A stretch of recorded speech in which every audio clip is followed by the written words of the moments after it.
Well, our political correspondent Michael Crick is with me in the studio. Michael, you've been talking to one of Ukip's big donors. Yes, indeed. You may recall about 11 years ago there was huge controversy about this book, Women in Trousers, A Rear View, but written by Dimitri Marcassini. Well, yesterday I went round to the Belgravia home of Mr. Marcassini, just on the off chance, and to my surprise, he agreed to give me what I think is the first television interview. For Mr. Marcassini isn't just a man with controversial views who argues that women shouldn't wear trousers, it makes them unattractive, but on a whole range of other subjects as well. And he's also a substantial Ukip donor.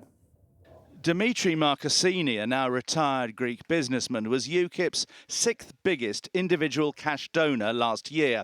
He gave £10,000 to the party in February and March last year, which suddenly thrust him and his controversial views, as expressed in his blog, into the media spotlight on subjects such as gay relationships, marriage and slavery, and in particular his view that women deliberately wear trousers to make themselves unattractive to men, a view originally laid out in his book, Women in Trousers, A Rear View. But then this January he bought a large newspaper ad to attack a columnist who denounced Russian homophobia in the run-up to the Sochi Olympics. He said there was no such word. Ukip's reaction was that Marcassini had nothing to do with the party anymore. And yet, only 5 weeks earlier, on Christmas Eve, they'd taken another £5,000 from him, we've discovered. And, as we're about to see, they've often asked him for more. Do you think that the nature of homosexual relationships is different from heterosexual ones? Oh, completely different. There's no love, only lust. And also the physical actions that they do are completely different. There's no love in a homosexual relationship? No, only lust. What makes you say that? They go out at night and they pick up 5, 10, 15 different partners in one night. Is that love? But a lot of homosexuals are in very stable relationships with one person. But they're not husband and wife. They're roommates, and both of them go out cruising. Homosexual, there's no such thing as fidelity in homosexual relationships.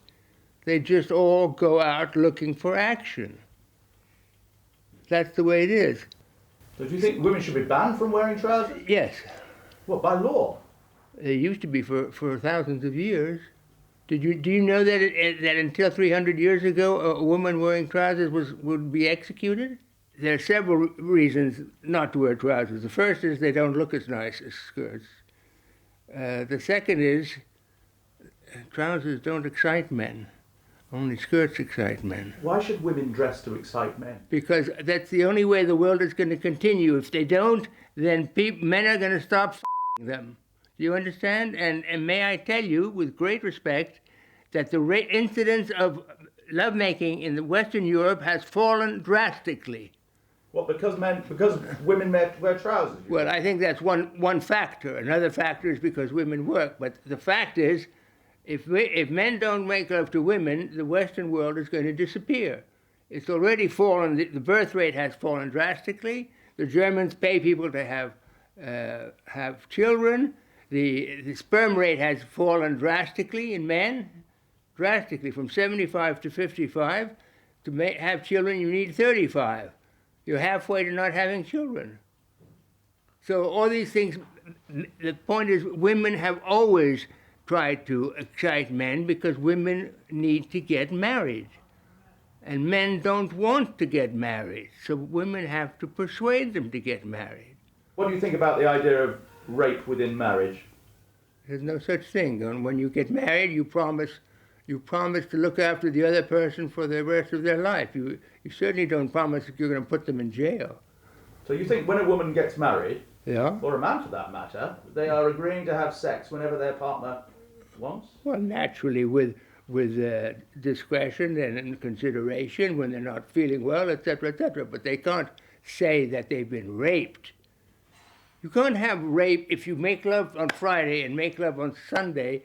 You can't say Saturday is rape. Once a woman accepts, she accepts. And especially when she makes a vow on her wedding day. Do you think black people were better off by being taken as slaves across the Atlantic? Yes, because the duration of slavery in Africa was about 6 months.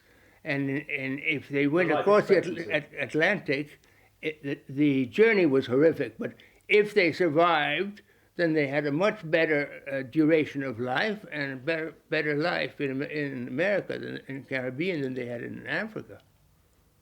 You gave £15,000 to Ukip last year. Yeah. Are you going to give more money to Ukip? I have no idea. You know, in politics, a week is a long time, they say. Have they asked you to give them more money? They're always asking people for money. They never stop asking for money. I'm not an official of Ukip. I have no position at all, and they are not responsible for my views. I can say what I like, and they say what they like. No, but a UKIP spokeswoman at the time said that the party no longer had anything to do with you. Well, she was stupid. She was stupid. She was just trying to smooth things over. And subsequently, in December, you gave them another £5,000. Yes. Which rather suggests that relations between you and UKIP are quite good. The treasurer of UKIP is an old friend of mine, and from time to time he rings me up and asks if I'll help him. And sometimes I do, and sometimes I don't. So when did he last ring and ask you for? Well, really, I don't keep track of his phone calls. In the last few weeks? Since December? Can't remember, I'm afraid. So if he rings this evening, ask for another 5,000? Well, I'll think about it. But I don't think they need it since they have Mr. Sykes. I'm much less keen to give when they have endless money from Mr. Sykes. Why should we give it? Let him pay. Well, in a moment, I'll be talking to the former Conservative MP, now UKIP's Deputy Chairman, Neil Hamilton. But first, during his meeting with Nigel Farage, our correspondent, Andy Davies, put some of these points to the UKIP leader.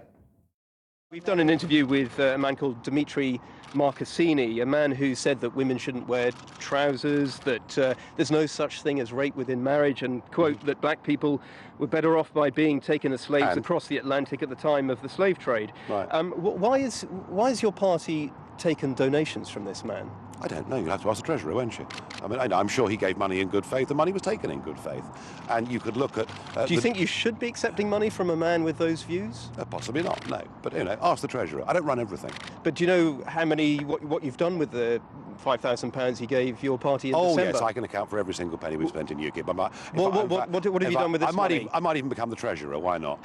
Or an you, accountant. How about that? Shall I become an accountant? Have you given the money back? Shall I become an accountant? Well, have you just answered the question, please? If you would, have you no idea. But shouldn't you have an idea, given what this man has said in I'll say it one interview? last time. I'm not an accountant. I'm leading a political party. We're 3 weeks away from a big election. And the one thing Channel 4 News does not want to discuss is the question of open-door immigration to Europe. You'd rather it was all swept under the carpet and we talked about irrelevancies. Do you think this is irrelevant, I think we should be talking. I think we should be talking about the big political question of the day and the reason that people are turning to UKIP or against UKIP, and it's the attitude towards EU membership and open-door immigration. And that's the real debate in this country. And nobody from your organisation has asked me a single question about that during this campaign. Thank you very much. Right.